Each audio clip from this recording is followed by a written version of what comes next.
Thanks for joining us again today here at Your Property Financial. We are joined by the lovely Stephen at Eserve, Chartered Surveyors. Very lucky to have him here with us again. And we are just discussing today some of the mandatory surveys that have to take place in a property transaction. Now, the lender will always survey the property in some way, shape or form, either via physical inspection or via an automated evaluation, which we covered in our last episode. But also, of course, you as a client may wish to do a level 2 or level 3 survey, depending on the type of property or depending on your requirements to get more information on the property. But there are a few instances where a further survey is required from a mandatory point of view.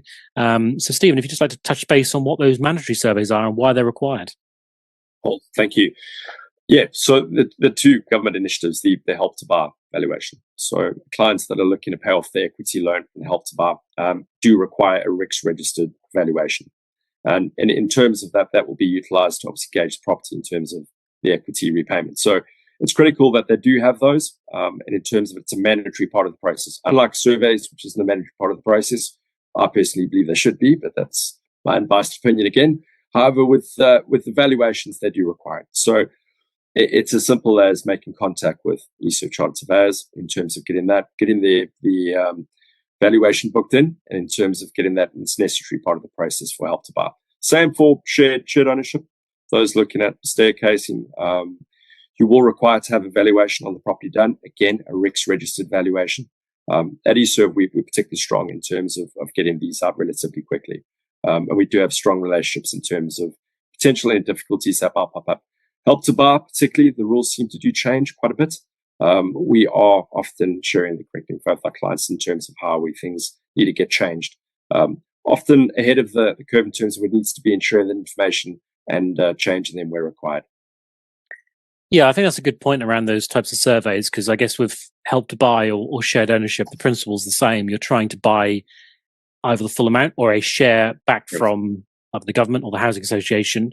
So, in a shared ownership example, if you've bought 25% of the property originally and you now want to staircase, buy more shares, let's say you want to buy an extra 25%, taking you to 50% in total, you've got to understand what that 25% value is.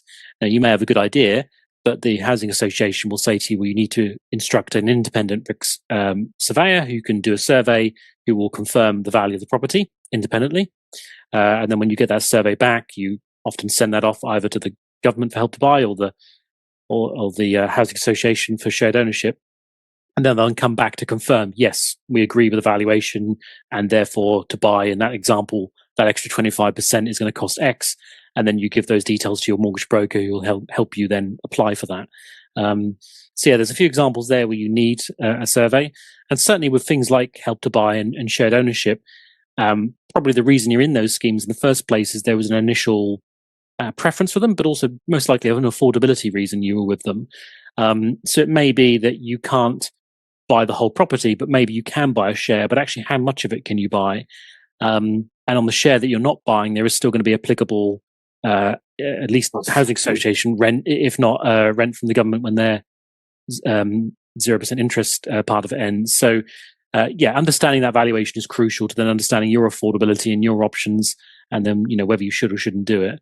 But no, it's interesting how those two schemes have a mandatory survey, which you've got to do really upfront, I find, Stephen, because if you're going to do Help to Buy or shared ownership, and ultimately, unless you know that valuation, you can't really work off anything, because those numbers underpin everything and the affordability and the costs and everything. So it's pretty crucial to do. And I guess just while we're thinking of Eserve, and I guess just kind of any closing thoughts for you today with your time that you've been given very generously today, were there any kind of closing thoughts or comments you had around Eserve and how you help your customers? Absolutely. Thank you, Paul. Look, thank you for the opportunity to join you today.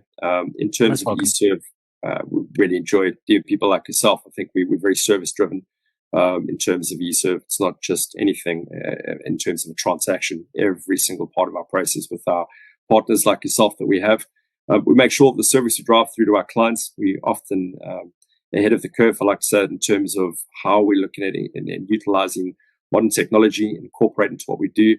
Found that a lot of our surveys are very modern home buyer built in terms of that, with how everything is in terms of digital operated. But look, we're part of a really big brand, and in terms of the offers that we put through, and in terms of the clients that we look after, they certainly do match the client service levels that we want to keep. We're always looking to improve that too. So I think when you deal with Eserve, you've got to understand it's not just perhaps a call center you might be dealing with. There's structures behind that make sure that we drive to keep the standards that we have, and continuously looking to try and improve where we can.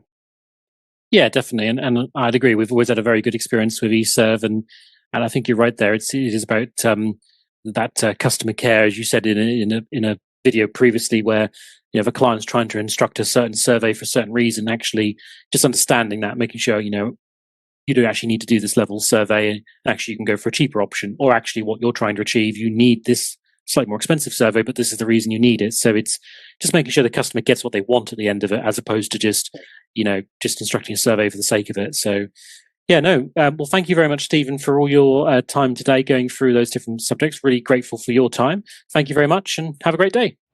Well, thank you, and thank you for the opportunity to join you today.